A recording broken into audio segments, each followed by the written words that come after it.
right? Being financially successful, so doing good financially, can go hand in hand completely with doing good for society around you. And once you start realizing that, I think it's good to let go of the division between entrepreneurship and social entrepreneurship, but realizing that entrepreneurship is or will be social in its core. And then I think that is the entrepreneurs of the future that will be successful. And you can see it around you with companies like Patagonia, Tony Chocolonely, Sapia, Dopper, etc., etc. But don't you think? So my tip would be to let go of that paradox. And my second tip to starting entrepreneurs, in your case, would be to never think you're too small to make a difference. What do you mean with that? Well, I think anybody can make a difference, whether it's consumer level or it's an entrepreneur. If you think that you're never big enough, in my slides I use one saying by Anita Roddick, the founder of the Body Shop, the lady who died way too young, unfortunately. She once said, "If you think something small can't make a difference, try sharing your room with a mosquito." Right? And that shows how a very small thing can make a very big difference. And I think anybody, whether it's a consumer or an entrepreneur, can make a difference on any level, any decision you stand in front of. You can always decide, will I make the more sustainable, the more social decision, or will I have a different driver behind it than being social and sustainable? Why do you think the shift is happening towards more social?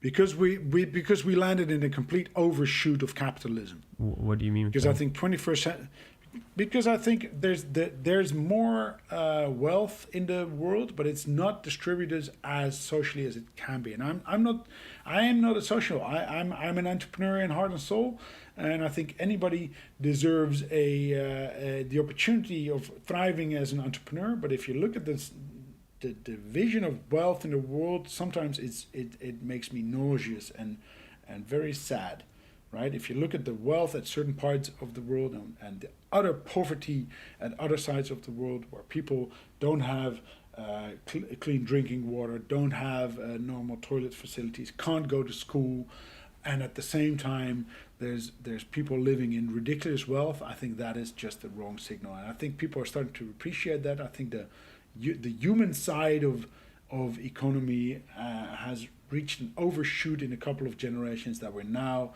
seeing an underflow of new true leadership that has to do with empathy, sympathy, and hopefully I would consider working towards a love economy where we much more have a human side to it.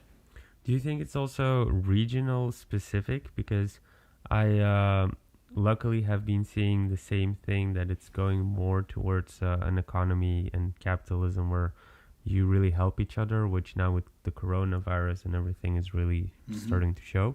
But do you think that some parts in the world just don't, like, they pretend to care but don't care, or the circumstances don't allow them to care, and so they just accumulate wealth without thinking? Yes and no. I think yes. I mean, if you really zoom out and look at the planet, you obviously see a higher level of wealth in Western Europe and North America and certain parts of Asia, and a lesser amount of wealth in Africa or Asia or South America. But at the same time, you also see the same kind of divisions. If you zoom in again, right, you also see that in levels in Brazil or in Africa or in Western Europe. There's also poverty in Western Europe, which is unacceptable. I mean, there's kids going to school in the UK without breakfast. The only hot meal they have once a day is in school. I think that's ridiculous as well. So there's a lot of stuff to fix. I don't think you could really mark it down on certain regions that easily. If you like this episode, you can check out our most recent one here. And if you haven't already, make sure you click here to subscribe and see the next one. But if you're interested in more tips and tricks, then make sure to join our Facebook group, where you can find thousands of like-minded people and you get direct access and support to any business question from the entire startup funding event team.